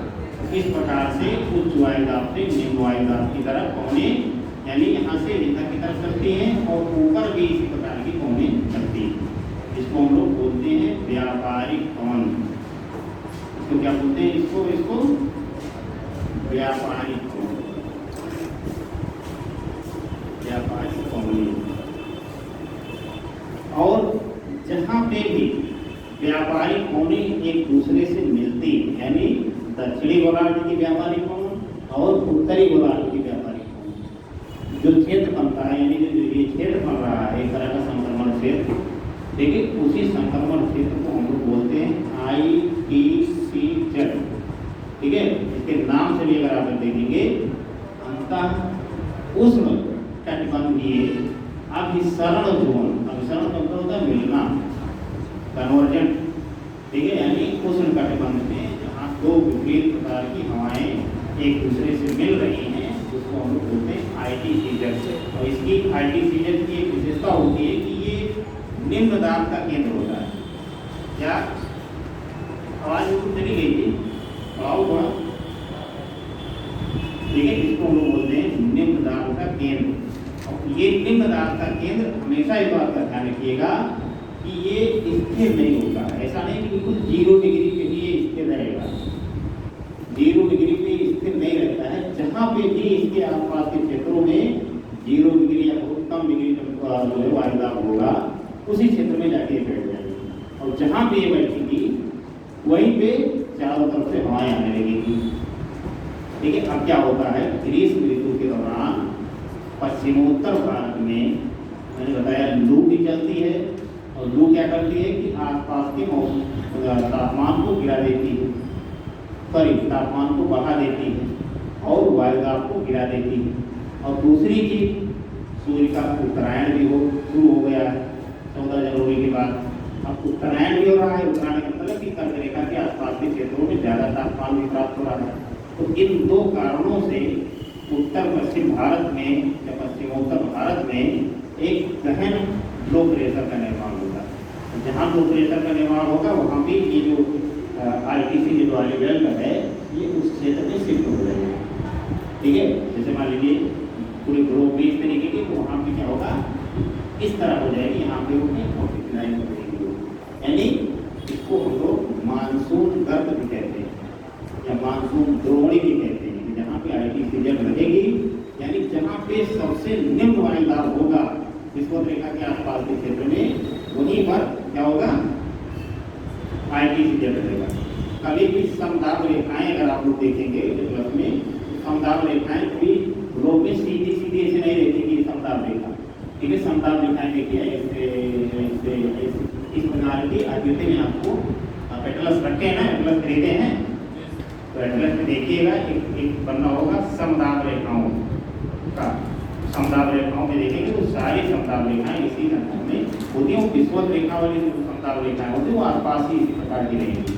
तो ग्रीष्म ऋतु में क्या होता है कि सबसे निम्न दबाव पश्चिमोत्तर भारत में पाया जाता है। तो इसलिए जो विषुवत रेखा के आसपास जो आर्टिसीजन बनता है उसका विस्थापन कहाँ पे हो जाता है, 25 डिग्री अक्षांश के आसपास। मैंने लिखवाया अभी ना, इसका विस्थापन 25 डिग्री उत्तरी अक्षांश के आसपास के क्षेत्रों में हो जाता है। और जहाँ पे इसका विस्थापन हुआ वो क्या कर रही है, बुला रही है इसको उच्च वायुदाब की आर्द्रता भरी पवनों को। और जून जुलाई तक क्या होता है, जून या मई लास्ट तक की ये स्थिति हो जाती है कि ये बिल्कुल एक गहन निम्न दाब का केंद्र बन जाता है पूरे उत्तर भारत में। और विषुवत रेखा के आसपास के क्षेत्रों में उच्च वायुदाब का केंद्र बन रहा है। वो इसलिए बन रहा है क्योंकि वहाँ पे सूर्य दक्षिणायन की स्थिति में, सॉरी उत्तरायण की स्थिति में, वहाँ पे मौसम ठंडा है। ठंडा मौसम होने का मतलब कि उच्च वायुदाब का निर्माण होना, और वहाँ से पौने निम्न वायुदाब की ओर तेजी से बढ़ती हैं, जिसको हम लोग दक्षिण पश्चिम मानसून कहते हैं। और थोड़ा सा एक मैप भी कही नहीं बनवा दें तब आप और बढ़िया ढंग से समझ पाएंगे, बना देते हैं।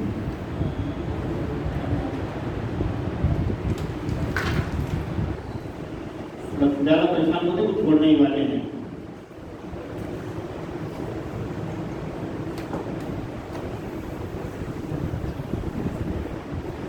ये मिटाते हैं, चलो उसको रहने देते हैं, मिटाते हैं। इसमें केवल हम जो है भारत के महाद्वीप को ही दिखाते हैं, क्योंकि थोड़ा सा अफ्रीका वगैरह को भी हम इसमें दिखा देते हैं।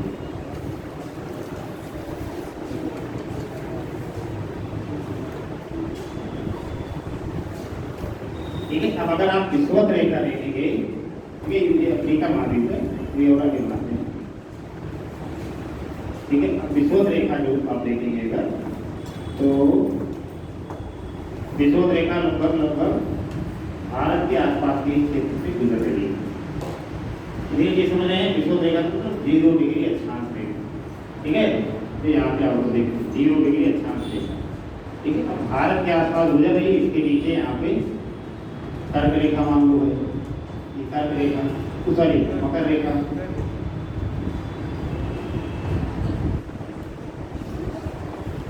मकर रेखा और कर्क रेखा लगभग भारत के मध्य से होकर गुजर रही है। कर्क रेखा अब ग्रीष्म ऋतु के महीने में क्या स्थिति है, ये आपका है भारतीय उपमहाद्वीप को थोड़ा गोला बना दें। ये आपका भारतीय उपमहाद्वीप है, पश्चिमोत्तर या उत्तर पश्चिम भारत है ये क्षेत्र। इस समय स्थिति क्या है, दो चीजें समझिएगा। सूर्य कहाँ है, उत्तरायण की स्थिति में, यानी सूर्य की किरणें सीधे कर्क रेखा के आसपास के क्षेत्रों में पड़ रही हैं, यानी भारत के यहाँ पे पड़ रही हैं।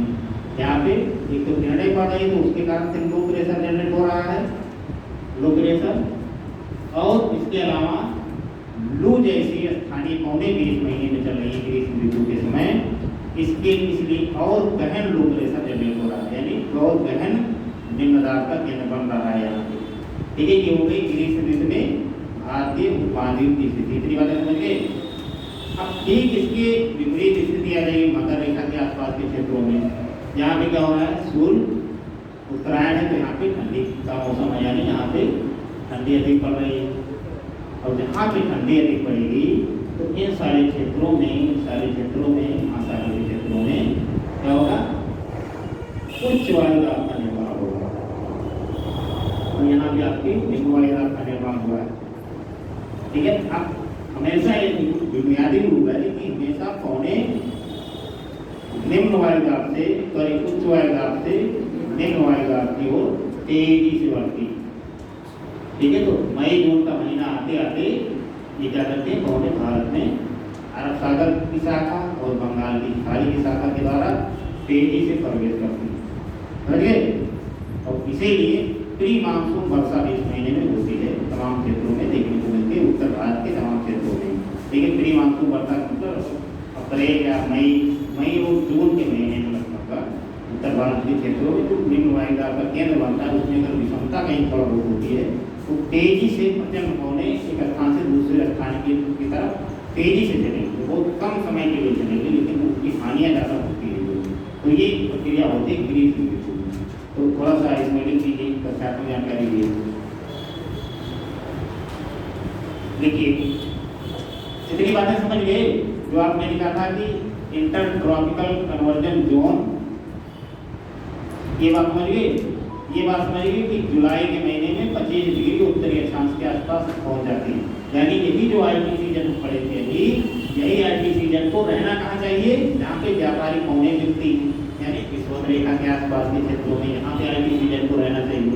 लेकिन रहती कहाँ पे है, ये निम्न दाब का केंद्र होता है, तो ये शिफ्ट होकर यहाँ पहुँच जाती है कुछ समय के लिए, तो ग्रीस ऋतु में जाती है। यहाँ पहुँचने का मतलब है कि यहाँ पे जो लो प्रेशर है उसको और कम कर देती है, जिसको मानसून द्रोणी हो गई, और यहाँ से लो प्रेशर भारी हो गया, यहाँ से हाई प्रेशर से पौने सीधा इस दिशा की ओर तेजी से चलती है, हमको दक्षिण पश्चिम मानसून, क्योंकि ये दक्षिण और पश्चिम की दिशा से जाते हुए प्रतीत होती है, इसलिए इसको हम लोग दक्षिण पश्चिम मानसून कहते हैं।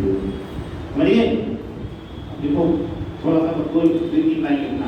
देखो इस ऋतु में स्थलीय शुष्क एवं गर्म पौने, इस ऋतु में स्थलीय शुष्क एवं गर्म पौने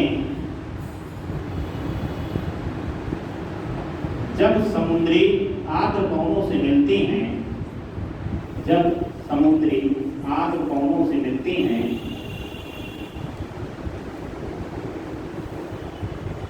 तो उन जगहों पर प्रचंड तूफान की स्थिति पैदा होती है। तो उन जगहों पर प्रचंड तूफान की स्थिति पैदा होती है।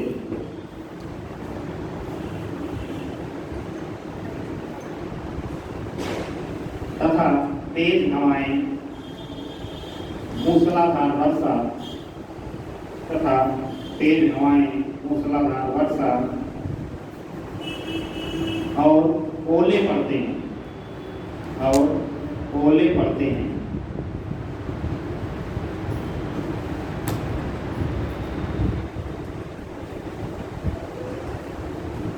इन तूफानों को या इस तरह लिखिए, इसे प्री मानसून वर्षा भी कहा जाता है, इसे प्री मानसून वर्षा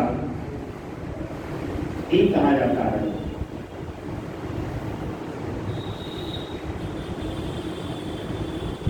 जिसे भारत में विभिन्न नामों से जाना जाता है।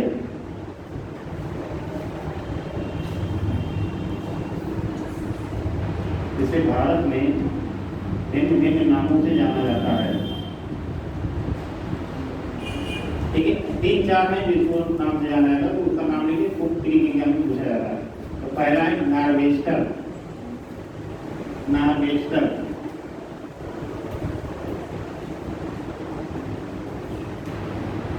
नार्वेस्टर कहाँ कहा जाता है, नार्वेस्टर लिखिए, उसी पेड़ देंगे सामने लिख दीजिए। पूर्वी भारत,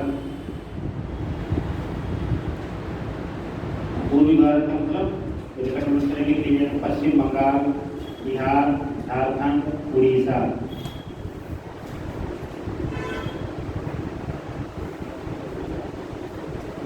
वहीं पे यहाँ चाय, उसी ने नार्वेस्टर नहीं है, यहाँ पर चाय, जूट और चावल की खेती की जाती है। यहाँ चाय, जूट एवं चावल की खेती की जाती है। पूर्वोत्तर भारत में भी इसको एक नार्वेस्टर कहा जाता है। दूसरा लिखिए काल बैसाखी, दूसरा है काल बैसाखी। काल बैसाखी के सामने लिख दीजिए, देखिए पश्चिम बंगाल में, पश्चिम बंगाल में नार्वेस्टर को ही स्थानीय रूप से काल बैसाखी कहा जाता है।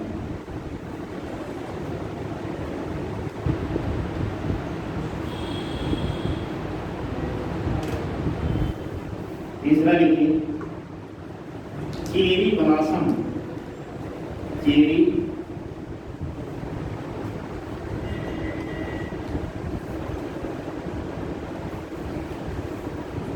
चेरी ब्लॉसम, चेरी लिख दिया है, चेरी ब्लॉसम ये लिख तरह का प्री मानसून तूफान है। ठीक, चेरी ब्लॉसम कहाँ रहता है? कर्नाटक तथा केरल, कर्नाटक तथा केरल का तुरंत ढूंढ लीजिएगा, मुझे नहीं गया। ठीक है, कर्नाटक और केरल ब्रेकअप में लिख दीजिएगा, यानी कि कर्नाटक और केरल लिख दीजिए। कॉफी के फूलों के खिलने में सहायक, कॉफी के फूलों के खिलने में सहायक। कर्नाटक में काफी बड़ा होती है ना, वहाँ पे जो प्री मानसून चीजें होती है, तूफान जब आता थोड़ा बहुत, वो क्या करता है कि जो कॉफी के होते हैं फूल वगैरह, ठीक है, उसको खिलने में सहायक होता है। जैसे गेहूँ के लिए जो है फसली किशोर लाभदायक था, उसी प्रकार से तेजी है। अगला लिखिए आम्र वृष्टि, आम्र वृष्टि, आम्र वृष्टि,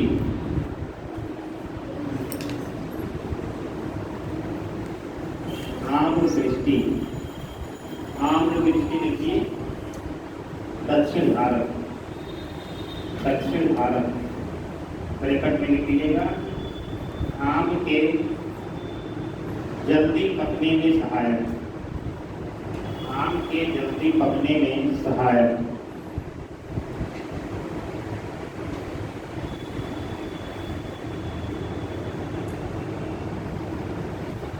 एक लास्ट है गोल्डो चिल्ला, इसको मैं ऊपर लिख रहा हूं,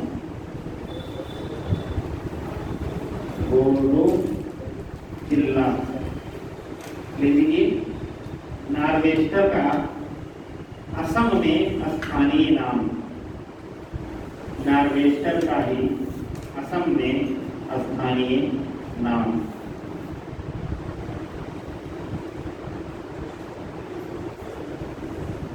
असम में ही नार्वेस्टर का स्थानीय नाम। ठीक, बस आज के लिए इतना ही। वर्षा ऋतु हम लोग कल देखेंगे, बाकी जो लोग काम भी देखते हैं लोग आ गए हो तो अपना ले लीजिएगा। सुषमा मौर्य कौन है? ले जाओ अपना। सुषमा मौर्य, सोनम सैनी, सुधा, आराध्या श्रीवास्तव, आकांक्षा पांडे, क्या है हमारा सोनम लोग, आकांक्षा